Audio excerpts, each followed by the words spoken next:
You know,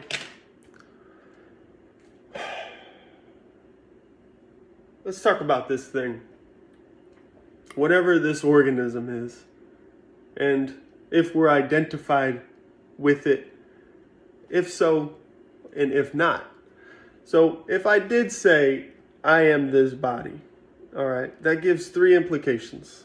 One, I'm going to die, disappear forever, turn to dust, and more immortality is gone. Two, there's fear of losing this body.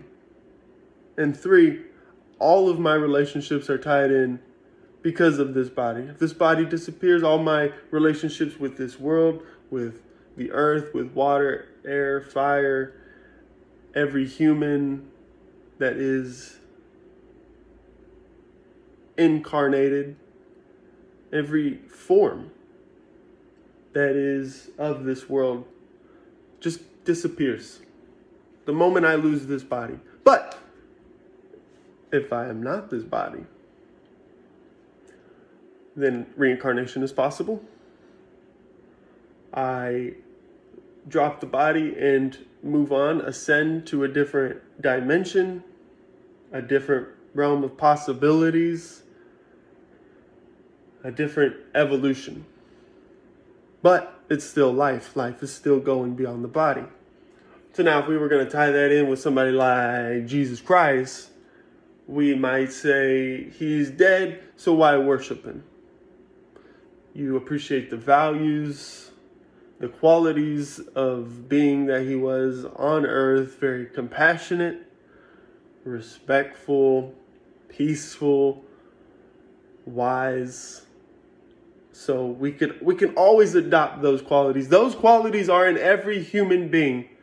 It's just a matter of expressing them, identifying with them, becoming those qualities, acting with those qualities. But if Jesus is still alive and coming back to earth, then why can't we? Huh? I can. If Jesus and the Father are one, I and the Father are one. And that would apply to every human being as well. Because it's really one life force, one energy called prana, being expressed in unique ways through every life form. Every tree, every animal, every human, every lizard. Doesn't matter. Doesn't matter because it's that energy where whatever's beating my heart right now, whatever's giving me breath, it's more than oxygen. It's the expression of life that comes out in so many different ways, like words and emotions and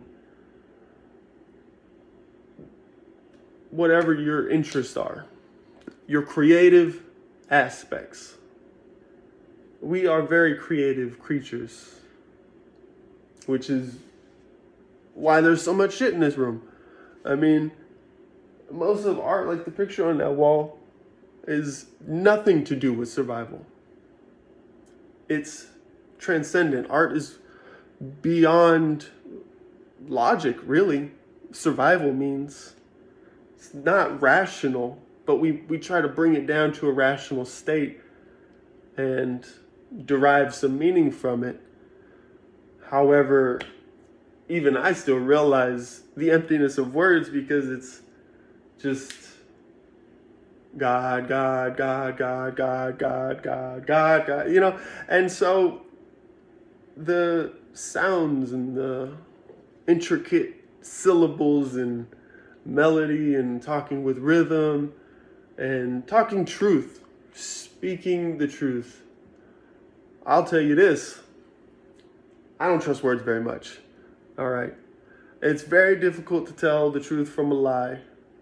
Like, I'm going to drop down into 10 push-ups. I did 10 push-ups. Totally just lies. But action will speak the truth. It's less about the meaning even to me, and more about the tonality. What's the underlying message? I see his body moving, but what's it trying to convey to me? What is the message that I need to receive, that I need to hear? And every moment of life gives us that message. Even the silence has something to say. And so we just have to be very perceptive to the path that we need to move forward with, and flow with the Tao. Do the Tao now, which is to say, come to harmony and peace with the environment. And it's much less about fighting. Living is much less about hatred, anger, low emotions, depressions. Although they still happen. They're happening. They come into awareness. Just like these words can either move you, inspire you, or they can be like birds floating across the stream of your consciousness, and you don't have to do anything with them. You just listen. You listen to what you need to hear. And if you don't need to hear it, you turn it off. You walk away. You do something else. If this message isn't for you, that's fine. That's fine. I just come here to speak, to open minds. It is a type of psychological drama, philosophy, but I am beyond mind. I am beyond the body. I'm not these things. I'm aware of these things. I am transcendent of these things. These are provisionary. This body is a puppet hanging from strings stranded to the hand which never dies. It only articulates in a given situation. It responds. I'm just the dummy.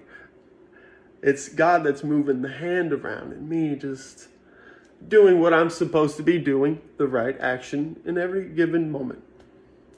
I often fall short. That's called a sin. Maybe one day I'll sin bad enough and it'll take this arm off. Who knows? But can his body, psychological drama, just like liver function, the brain functions, produces thoughts, this produces enzymes. All that disappears and goes away, okay? But what's underneath, the life force, the prana, that's what I identify as. So my discriminatory mind still sees, white skin, which is it's kind of white. And it sees, skinny body, fit but useful, and sometimes lazy. I'm lazy. These are happenings that I'm not so attached to anymore, which has created an inner atmosphere of peace, equanimity, dare I say fearlessness of death. Of course, I don't want to feel pain unless it's self-applied through exercise. Usually I wouldn't go sticking my hand into a fire. And there is a level of preservation. There is a Vishnu in me. And there is also a Krishna and a Brahman. So these things are beyond the body. They are cyclical. They're a process. It just keeps going. Life is going to keep going, regardless of what happens to Ken. So why should I take Ken so seriously? Why should I take myself so seriously? With the things that I say and produce, they're just a happening. They're just a happening. And it's led to a lot less judgment of myself, of others, and just letting people be as they are. And with that being said, I'm about to go play the piano.